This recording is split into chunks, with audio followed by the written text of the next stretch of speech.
Hi friends, welcome to my channel. Friends, అందరూ ఎలా ఉన్నారు? బాగున్నారా? ఫ్రెండ్స్, ఈరోజు షాడో ది అవెంజర్ 4వ భాగం చెప్పుకుందాం. సిగరెట్ వెలిగించుకుంటూ రిస్ట్ వాచ్ వైపు చూశాడు షాడో. 8 గంటలు అయింది టైము. వెంటనే బయలుదేరితే బరియల్ గ్రౌండ్ దగ్గరికి 10 గంటలకల్లా చేరుకోవచ్చు.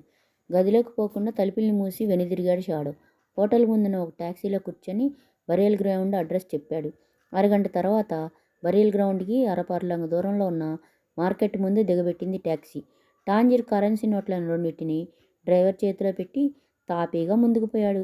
అనేక రకాల ఆలోచనలు అగ్నిపర్వతాల్లా ఉడుగుతున్నాయి అతని అంతరంగంలో. అర్నాల్డ్ హతమార్చడానికి ప్రయత్నిస్తున్నది ఎవరు? తన మీద అత్యాయత్నం చేసింది ఎవరు?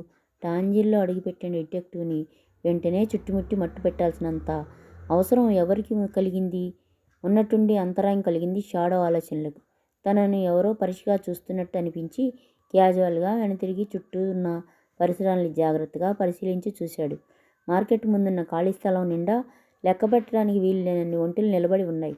ఎర్రటి తలపాగాలు చుట్టుకున్న వ్యాపారులు పెద్ద పెద్ద గొంతులతో ఆ ఒంటెల గొప్పతనాన్ని వివరించి చెప్తున్నారు.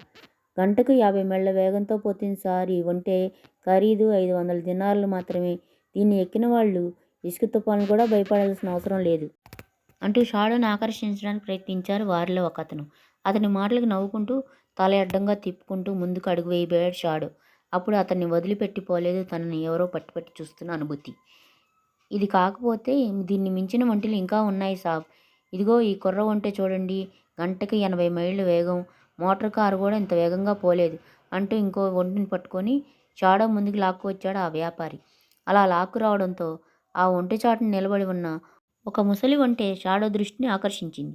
వయసు అధికం కావడం వల్ల ముడతలు పడి ఉంది దాని మీద శరీరం.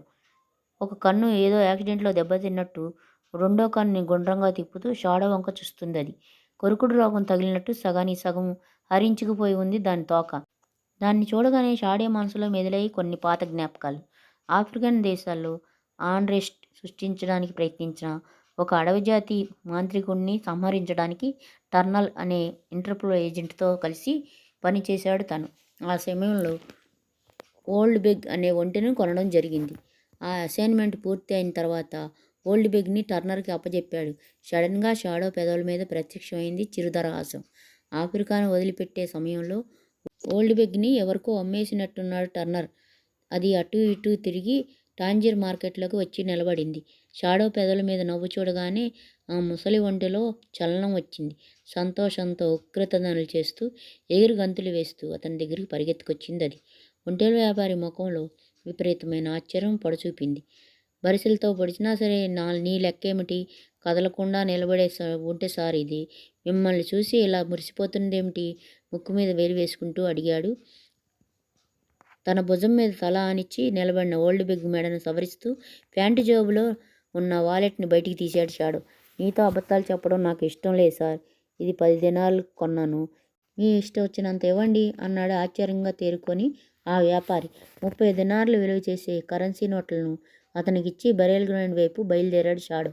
ఫెయిత్ఫుల్ సర్వెంట్లా అతన్ని అనుసరించింది ఓల్డ్ బెగ్. కన్ను పొడుచుకున్నా ఏమీ కనిపించని కటిక చీకటి నిండి ఉంది బరియల్ గ్రౌండ్. ఓల్డ్ బెగ్ని రోడ్డు పక్కన చెట్టు కింద వదిలి బరియల్ గ్రౌండ్ వెనక భాగంలోకి వెళ్ళాడు షాడో. అప్పటికి సరిగ్గా 10 గంటలైంది టైం. ఆర్నాల్డ్ రమ్మని రాసిన సమయం ఆసన్నమైంది.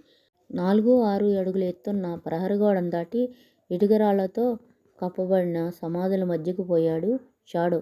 రెక్కల్ని తపతపా కొడుతూ తన తల మీద నుంచి దూసుకుపోయాయి 2 గబ్బిలాలు. అతని కదలికలను బసికట్టి బుస్సుమని శబ్దం చేస్తూ ఒక సమాధి వెనక చుట్టలు చుట్టుకుని ఉన్న ర్యాటిల్ స్నాక్ ముఖం మీద ప్రత్యక్షమైన చెమట బిందువును రుద్దుకుంటూ 10 అడుగులు వేశాడు షాడో. వెంటనే అతని ముందు ప్రత్యక్షమయ్యాడు 5 అడుగుల 6 అంగుళాలు ఉండే ఆర్నాల్డ్ విల్సన్. చెట్ల వెనక ఉన్న రివాల్వర్ మీద చేతిని వేయబోతూ అతన్ని గుర్తుపట్టి ముందుకు జాపాడు షాడో. నిన్ను పంపిస్తారని నేను ఊహించలేదు మిస్టర్ షాడో. ఇప్పుడు నాకెంతో సంతోషంగా ఉంది. ఇక నేను భయపడాల్సిన అవసరమే లేదు. చేతిని అందుకుని గట్టిగా నొక్కుతూ అన్నాడు ఆర్నాల్డ్. అతని కంఠంలో స్వల్పంగా కనిపించిన వణుకుని గమనించి కనుబొమ్మలు ముడివేశాడు షాడో. ఆర్నాల్డ్ అరచేతులు నీళ్ళలో ముంచినట్టు చల్లగా చెమటతో తడిచి ఉన్నాయి. అతని ముఖం నిద్రైనట్టు పీక్కుపోయి అనిపిస్తుంది. విపరీతమైన భయానికి కొండగుర్తులవి. క్రైమ్ వారంలోకి అడుగుపెట్టిన ఏజెంట్ భయపడకూడదు. భయపడ్డం అంటూ జరిగితే అతని ఎఫిషియన్సీ మూడొంతులు సర్వనాశనం అయిపోతుంది. ఆ క్షణంలో ఒక నిర్ణయానికి వచ్చేశాడు షాడో. ఆర్నాల్డ్ టాంజర్ ఉంచకూడదు. వెంటనే అతన్ని తీసుకుపోయి కొంతకాలం రెస్ట్ తీసుకోమని చెప్పడం చాలా మంచిది. కమాన్ మిస్టర్ షాడో, ఏదైనా మరుగు ప్రదేశంలో కూర్చొని మాట్లాడుకుందాం అంటూ పొదల వైపు అడుగులు వేశాడు ఆర్నాల్డ్. అతని భుజం మీద చేయి వేసి మధ్యలోనే ఆపేశాడు షాడో. తన నిర్ణయం అతనికి చెప్పడానికి నోరు తెరిచాడు. అదే సమయంలో వారికి 25 అడుగుల దూరంలో ఒక సమాధి చాటు నుంచి దందని మూతలు చేశాయి 2 రివాల్వర్లు.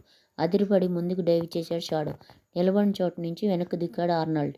ఫ్రెండ్స్, మా కథ నచ్చిందా? నచ్చితే ప్లీజ్ ఒక లైక్ చేయండి ఫ్రెండ్స్.